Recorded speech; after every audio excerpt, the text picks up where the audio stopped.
Living a selfless life is one thing that people advocate for, is one thing people preach.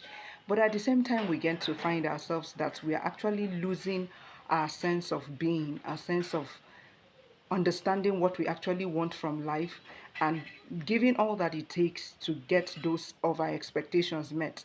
You're not losing your purpose. That's one thing I wanted to realize. It's just that you're living under, or your own purpose is buried under everyone else's expectation. Your purpose is buried under the expectation of so many other people.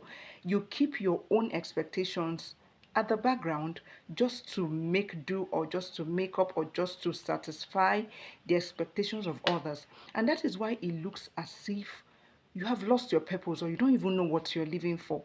You feel like the life is just passing, the day is coming, the night is coming, and I'm just living like a wind. Everything is just passing by me, and I'm not actually accomplishing anything with myself.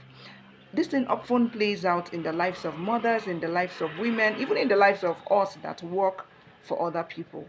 You see yourself, yes, you have a dream, you have something you want to accomplish, but you hardly are able to see it through.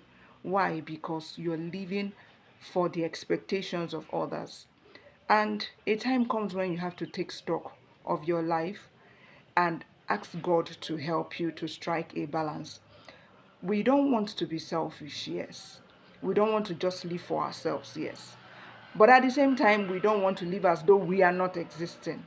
Because at the end of the day, you don't feel self satisfaction. There's no self satisfaction, there's no self actualization.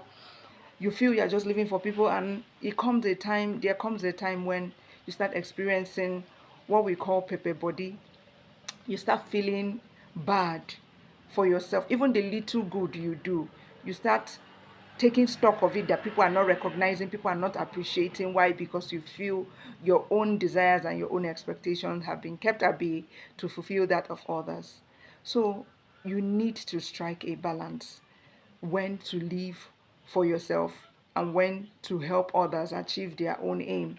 You don't need to relegate your own desires, your own expectations, your own dreams to the background, because people, it will come a time people also ask you, we never forced you to do those things. You did them because you felt you needed to do them. So that you don't start beating yourself up, or feeling insignificant or of no consequence because you've been living for others. My dear, you need to strike a balance. You need to go back to the drawing board. You need to start finding out whether you're actually living for yourself, or you're living for the trend, for the money, for the children, for the family, and for every other thing but you. You need to go back to the drawing board.